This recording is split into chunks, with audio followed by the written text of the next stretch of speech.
On a pas mal tout entendu à propos de Lane Hutson. Trop petit, futur joueur étoile national de hockey, il ne viendra pas signer à Montréal. Ah, il va signer finalement, il va-tu signer, il signera-tu pas? Quel genre de performance va nous offrir Lane Hutson dans le futur, la gang? On en parle! Ce soir, c'est le show sur la passerelle. Let's go!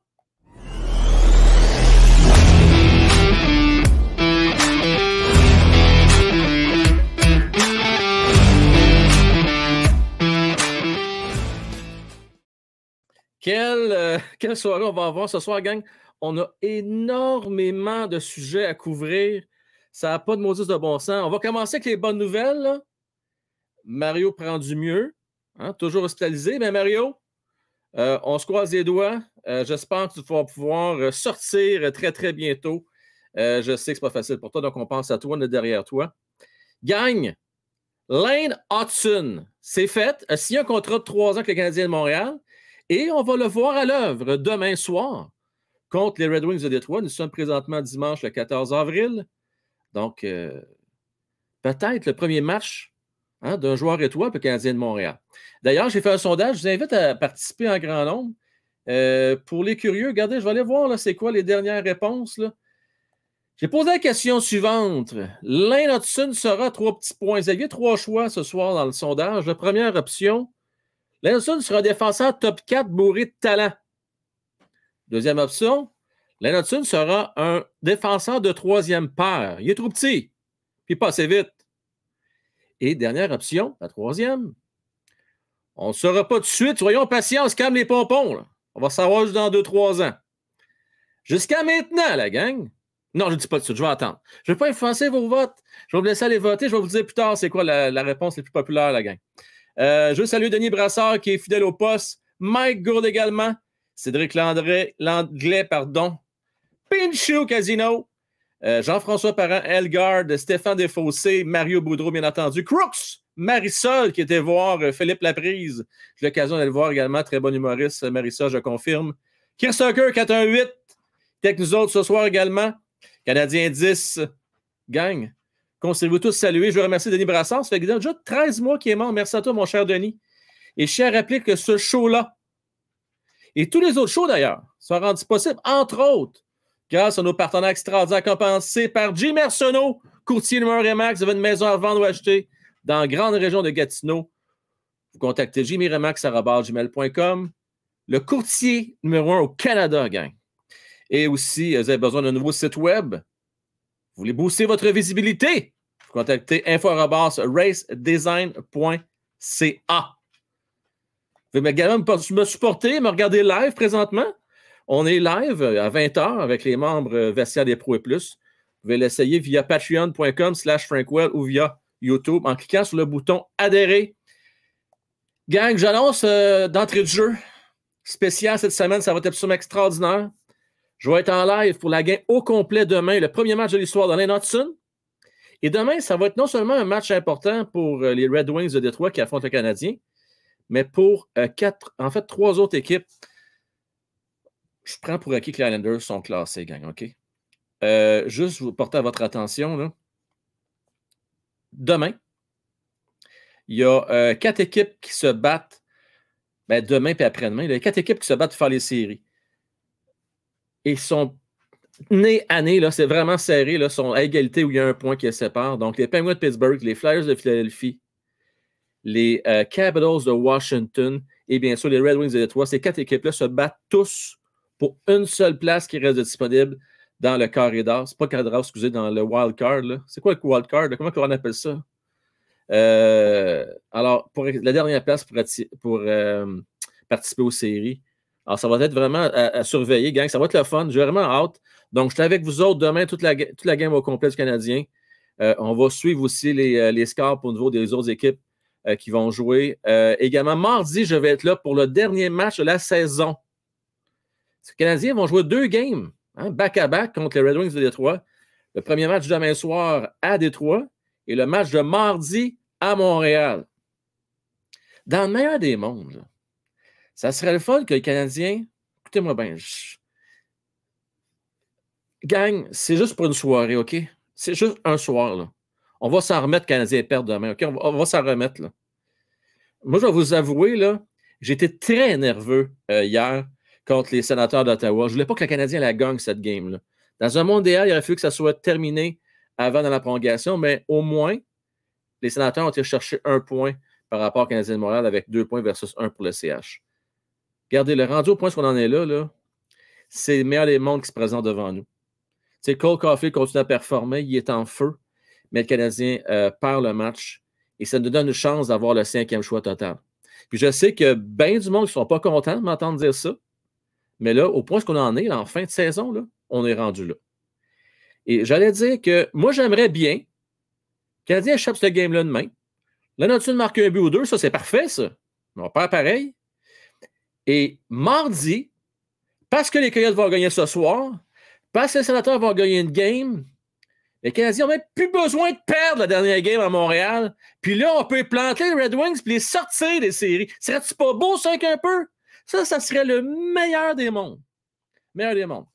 Donc, on va se croiser les doigts, gang. J'espère qu'on va pouvoir avoir la chance de voir un dernier match de la saison en espérant de voir notre équipe gagner. Ça fait du bien, gang.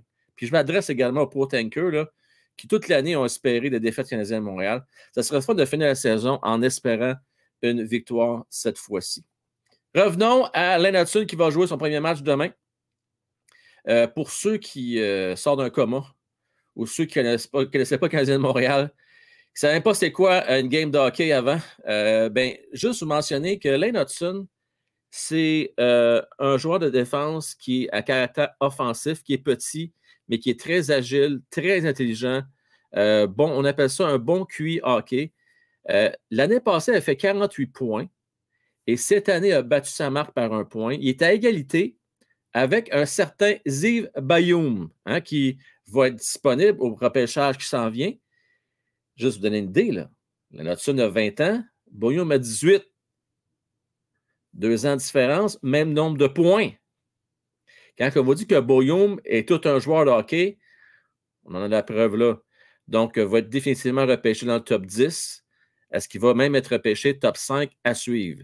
Probablement entre 5 et 10 dans le cas de Ziv Bayoum. Donc, qui a 15 buts et 34 passes dans le cas de Lane Hutson. Lane Hutson qui a appris aussi à mieux jouer défensivement cette année. Malheureusement, s'est fait éliminer en demi-finale contre un certain Matt Davis qu'on ne connaissait pas personne. C'est un gardien de but qui a tout volé dans le Frozen Four puis dans les séries du côté NCAA. Le gardien de 22 ans de Denver a été phénoménal. Je ne sais pas s'il y en a certains d'entre vous qui ont vu le match de samedi, mais il a volé Boston College. Et puis, ils se sont dirigés vers le championnat, qui ont battu malheureusement Fowler, qu'on aime beaucoup. Fowler qui a été éliminé en finale contre Denver. Oui. Un certain Matt Davis, qu'on ne connaissait pas, qui n'a pas été repêché par personne, je tiens à le préciser. Je ne sais pas s'il va y avoir un essai. Mais semble, moi, c'est une équipe de hockey là, qui se respecte, je lâche un petit coup de fil. Je m'informe. Même s'il y a 22 ans, on le sait, des gardiens de but, ça prend un petit peu plus de temps à se développer. Ceci étant dit, Fowler, il n'y a rien à se reprocher, a été le 2e meilleur gardien de but du tournoi, a été extraordinaire, a vraiment aidé à propulser son équipe dans la meilleure équipe de la Ligue en saison régulière. Mais malheureusement, ils n'ont pas réussi à soulever le grand trophée.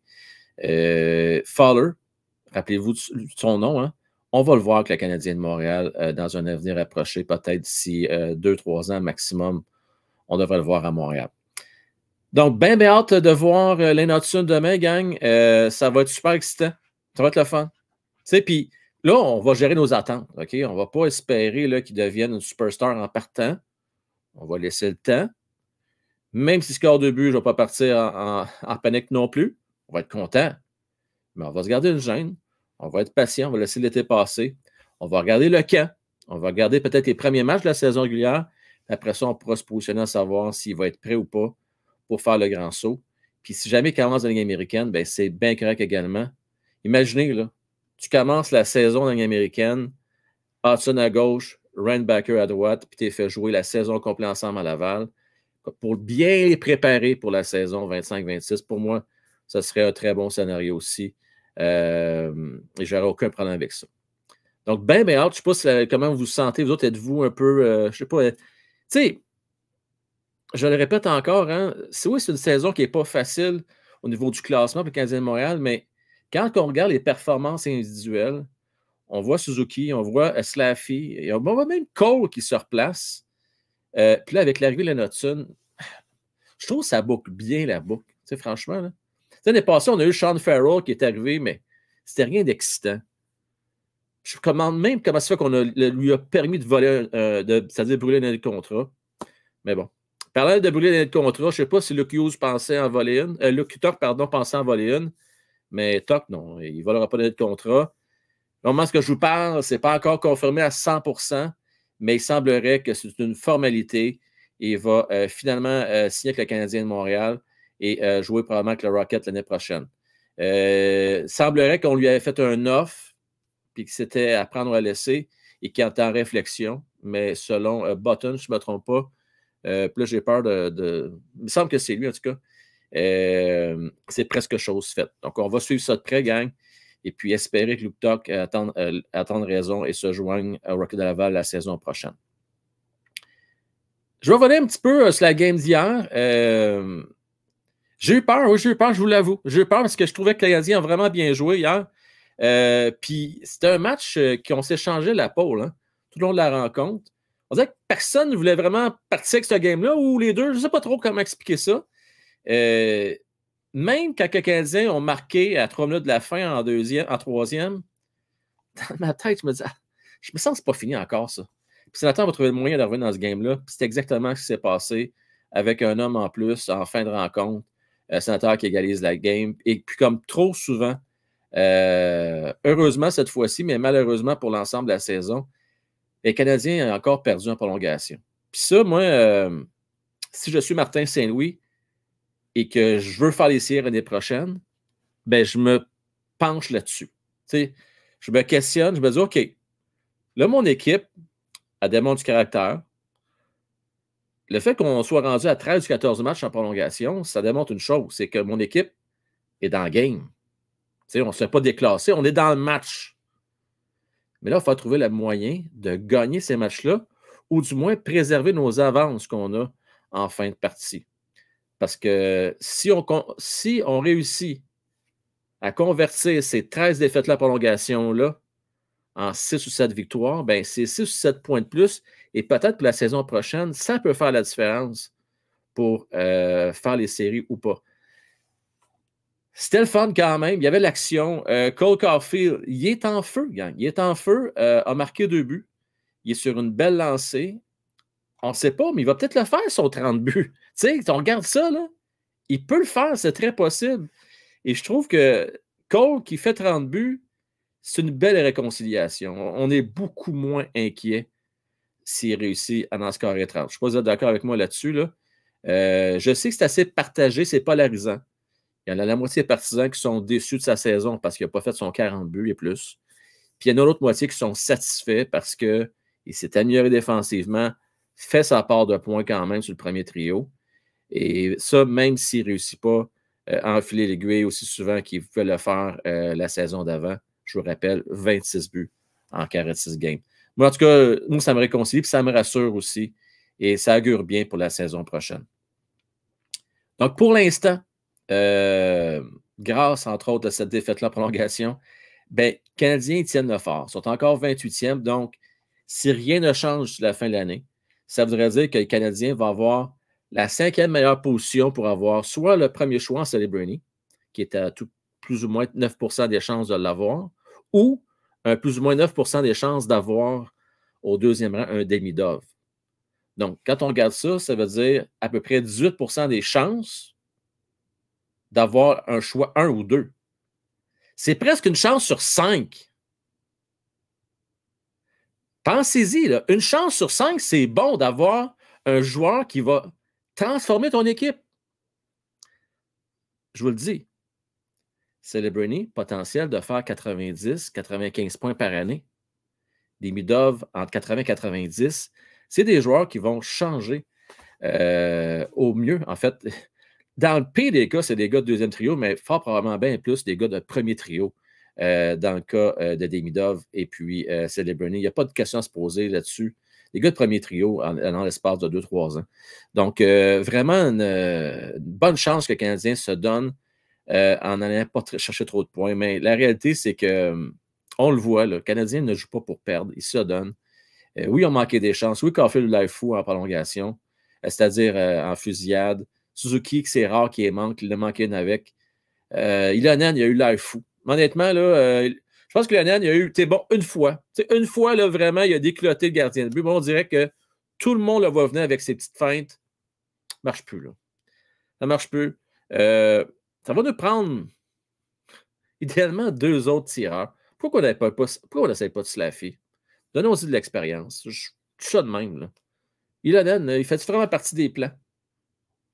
En même temps, c'était-tu une façon de perdre sans que ça paraisse trop? Je ne sais pas. À suivre. Dans les nouvelles qu'on a eues aussi hier, je ne sais pas si vous avez écouté certains d'entre vous, TVA Sport, il y a eu un entretien exclusif là, entre nous, Lavoie, puis Jeff Molson.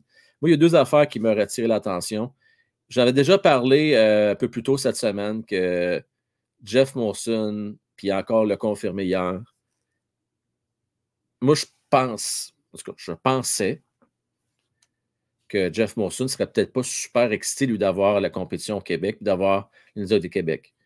Mais lui, ce qu'il dit, c'est qu'il faut le prendre, pourquoi, par parole, parce qu'il a dit prime time devant tout le monde. Là. Puis à un moment donné, ça va y venir dans la face. Puis pour avoir rencontré Jeff Molson, je pense que c'est un gars qui est honnête. Là. Lui, il voterait pour. Par contre, il a avoué qu'il n'a jamais eu aucun vote depuis qu'il est là pour le retour des Nordiques de Québec. Gang, ça ne regarde pas bien. Ça ne regarde pas bien. J'ai l'impression qu'il n'y aura jamais de vote pour le retour des Nordiques de Québec. C'est triste, là. Mais on dirait qu'ils sont bien loin des priorités de la naissance de hockey de Gary Bettman. C'est vraiment dommage. Donc, pourquoi je vous parle de ça? Ben, c'est parce qu'il y a eu cet entretien-là, étant donné que Arizona, malheureusement, pour les partisans des Coyotes, je pense entre autres à Yves là, du groupe à la Coupe, là, qui est partisan des Coyotes d'Arizona, leur équipe va déménager. Elle va déménager à Salt Lake City. On ne sait pas encore si ça va jouer pour Salt Lake ou ils vont jouer pour Utah. Donc, à suivre. Mais c'est peut-être partie remise pour Arizona. Peut-être qu'il va y avoir un autre clip dans 5, 6, 7 ans. On verra bien. Parce qu'on parle déjà d'expansion à 34 équipes. Et ça, Jeff Molson, d'ailleurs, n'a pas dit non quand on lui a posé la question. Par contre, ce que admis, je trouve intéressant. Tu sais, Jeff Molson, la gang, ce que j'aime de lui, c'est que, oui, c'est un homme d'affaires, c'est clair, mais c'est un amateur de hockey également. Puis je pense qu'il veut ce qu'il y a de mieux pour la Ligue. Et quand on lui a parlé de 36 équipes, Renaud Lavoie semblait sous-entendre que c'est beaucoup.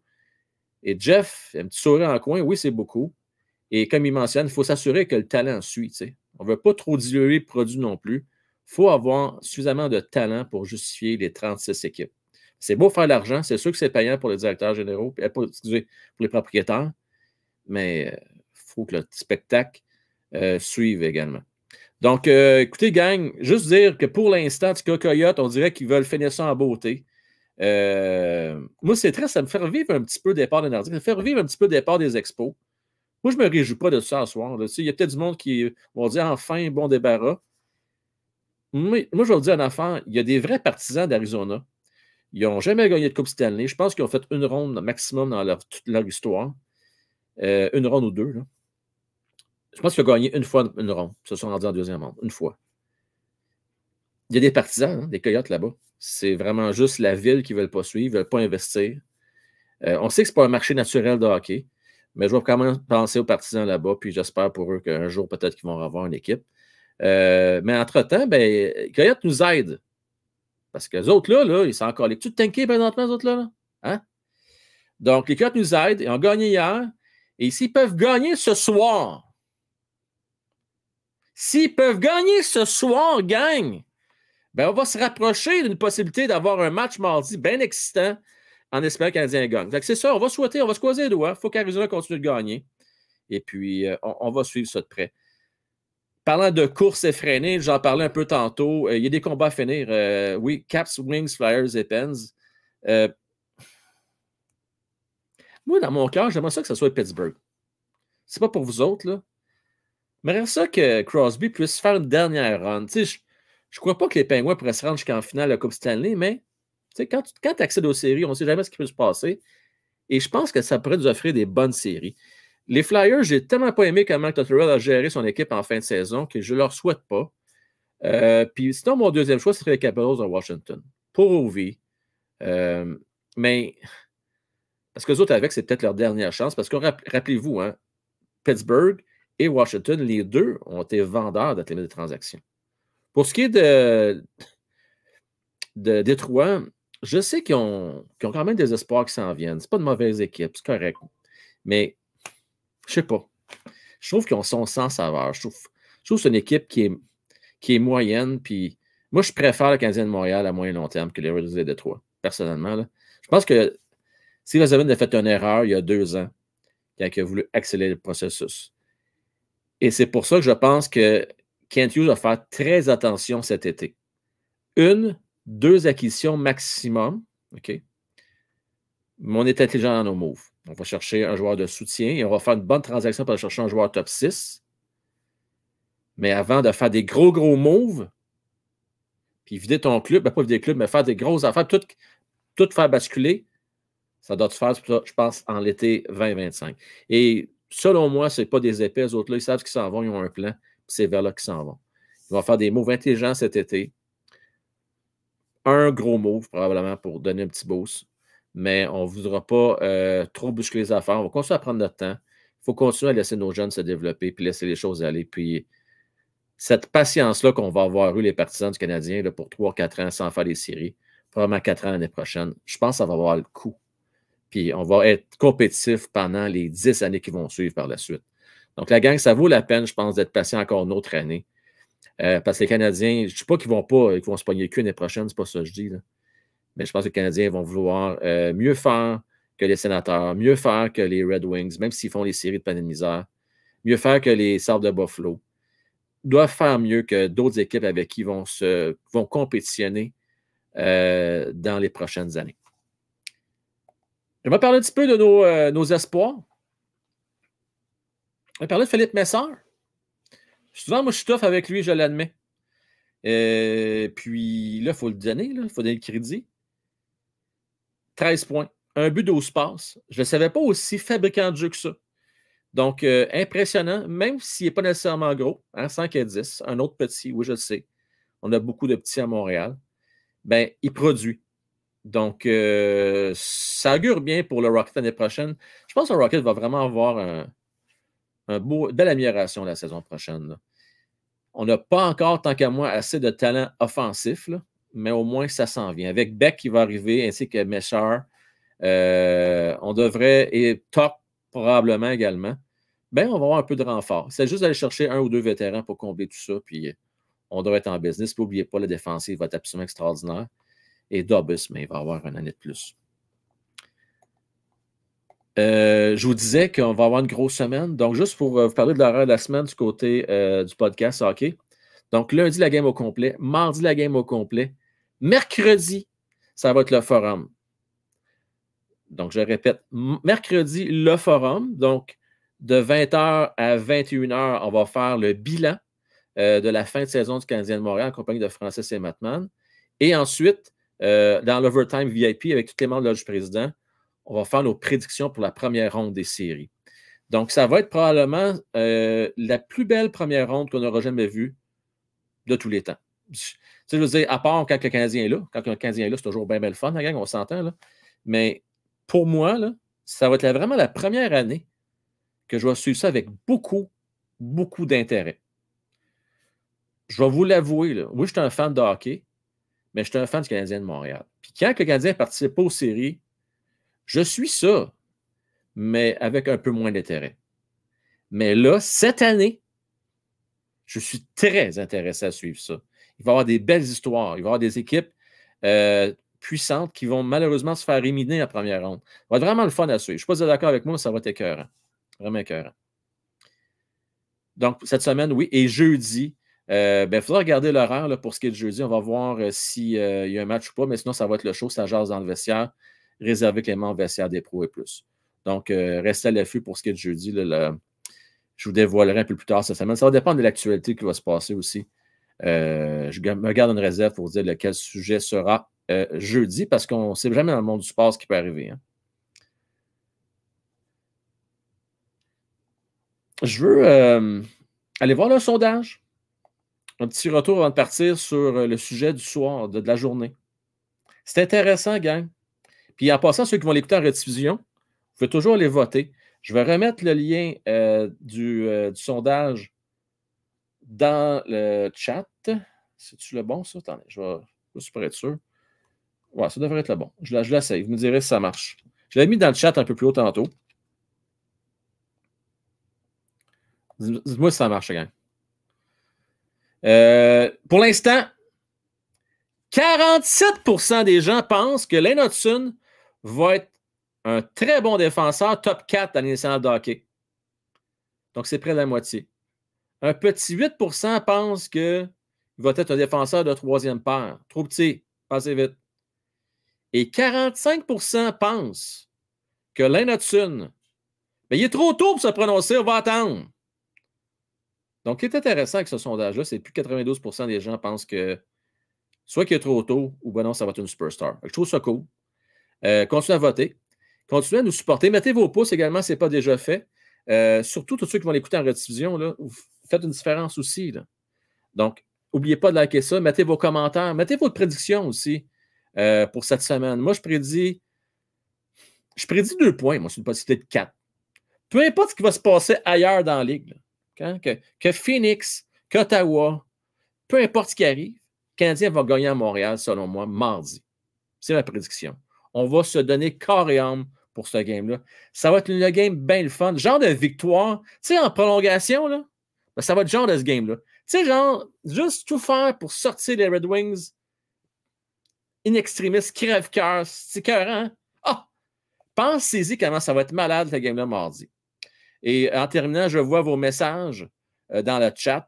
Je veux saluer entre autres Philippe qui dit qu'il était à Ottawa hier soir. Chanceux, mon Phil, tu as eu un très bon match. Et on parle beaucoup de Monahan présentement aussi du côté du chat.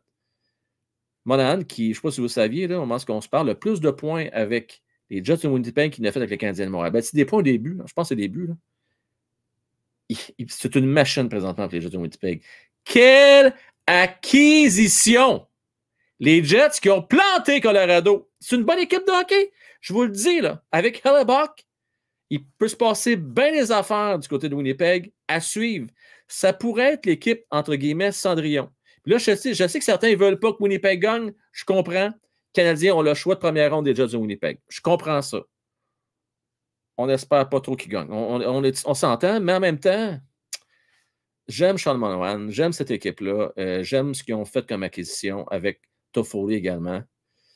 2 anciens du Canadien de Montréal. Je ne sais pas, j'aime pas Scheifele, on se comprend, mais je trouve qu'ils ont fait des bons moves. Donc, à suivre, bien hâte de suivre ça. Puis en même temps, l'équipe canadienne, ben écoute, il n'y a pas des tonnes, hein? On a de moins en moins dans les salles de hockey, hein? On prend beaucoup d'expansion du côté américain. Fait que si une équipe canadienne peut remporter, mais ça sera ça de fait. Je vous souhaite une belle fin de soirée. Merci d'avoir rendez-vous tout le monde. Donc, on se revoit demain. Là, notez bien l'heure. Demain, le 15 avril, dès 19h05, on va être ensemble. On va regarder la game au complet du Canadien de Montréal. Là, je dis 19h05. Je prends pour acquis que la game est à 19h05. Si jamais le match est plus tard, laissez-moi juste vérifier. Là. Je ne peux pas dire des niaiseries. Laissez-moi être à quelle heure la game demain. Ouais, c'est fait. 19h05, je confirme. Demain, je vais être avec vous autres. Donc, ne manquez pas ça. Je vous souhaite une belle fin de soirée. À la prochaine. Bye. Ciao, bye.